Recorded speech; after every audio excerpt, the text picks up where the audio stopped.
I watch a lot of narcissistic abuse content, have been for the last 8-9 months as I have been healing, and there's something that I differ slightly on with other narcissistic abuse coaches. Not that I think they're wrong, it's just I see things maybe a little differently, and that is not blaming yourself for what you went through.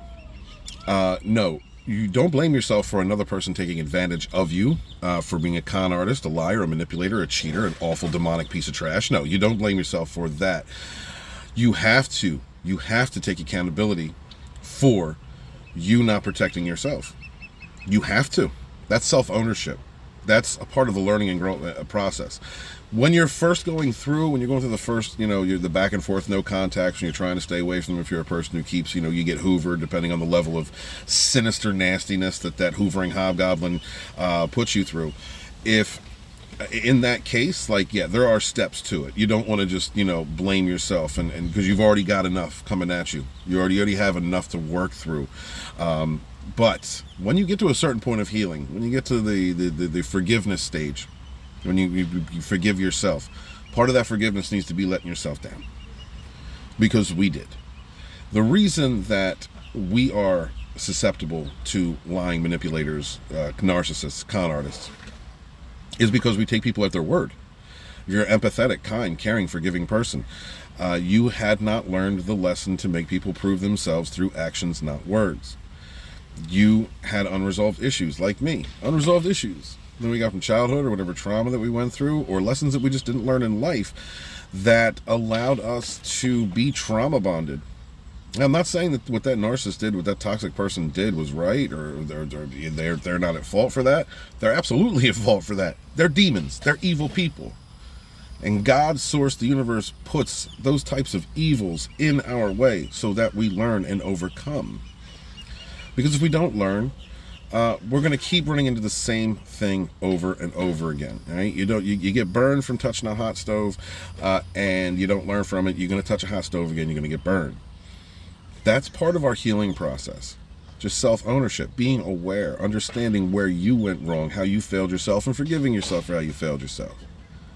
Now, one of the lessons that I did not learn in my life was dealing with toxic women, with selfish women, narcissistic women. And I eventually went through it so many times, went through that subtle abuse and manipulation, depending on the type of toxicity that I was with, until I ran into the grand mother of all messed up damages and insecurities and projections. And when that happened, it was with a person that I loved more than I had ever loved anyone in my life from the jump, had for 20 years. That person was in my life to teach me a lesson. God, source, universe, however you look at it, puts people in our lives so that we learn lessons, if we have not previously. And that's what she was there to do. In a strange way, one of the parts of your healing process can be, and there's no always, but can be, if you look at that person as a teacher. Right? That evil, terrible, demonic piece of trash, you can look at it as God. You can look at it as just whatever it is that your soul needed to evolve, what you need to learn as a person in this life. And if you do that, it kind of makes things a little easier to understand. Those obstacles are placed in your way so that you learn. And if you're hard-headed and you keep running through them red flags like they're candy, you're going to hurt yourself. You're going to keep hurting yourself. Also, when you are going through this, if you don't heal, you're going to continue to attract the same types of people. Those lessons are still going to come at you. If you don't learn one, they're going to keep coming. God's going to keep throwing them at you. And you will resonate. Your soul will vibrate. Your mind, your manifestation, your body, everything that you have, everything that you are, if you do not change, everything that you are as the tuning fork in the resonance of life, will attract like. It absolutely will. I had not fully healed from narcissistic abuse, targeted harassment, smearing, and all of that. I had not healed from that. And I attracted someone who was just as bad or worse or like it. And thankfully at that point, I embraced the lessons that I had learned. And I dealt with it accordingly. I knew what to do at that point. Now, brothers and sisters, when we go through this, it's hard for us to imagine that there's anyone out there that's loving or caring. It's hard to imagine that we're worthy of love after what we've been through.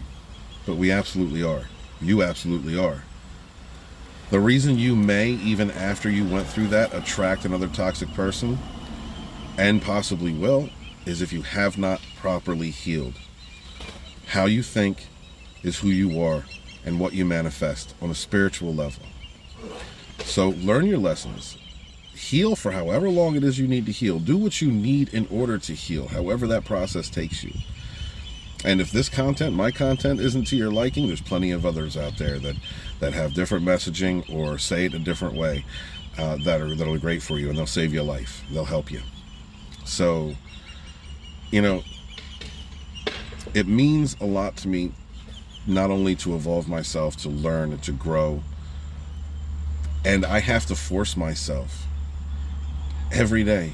I have to force myself to say, I'm worthy of love. I'm worthy of that relationship that I've always wanted. And it's a difficult thing because I'm still healing. And you can do it too. So don't lose faith.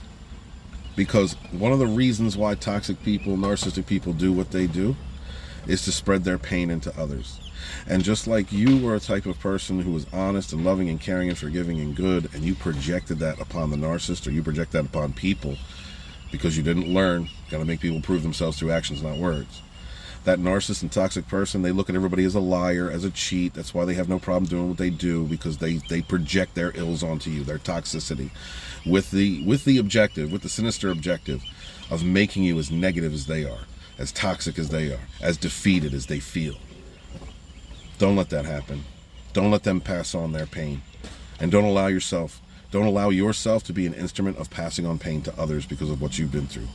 Transmute that energy, do the shadow work, believe in yourself, learn those lessons, change, and resonate at a higher frequency. And you will attract what you put out. My love to you all, my brothers and sisters. Thank you so much for being here. Be good to yourselves, be good to each other, and suffer no fools.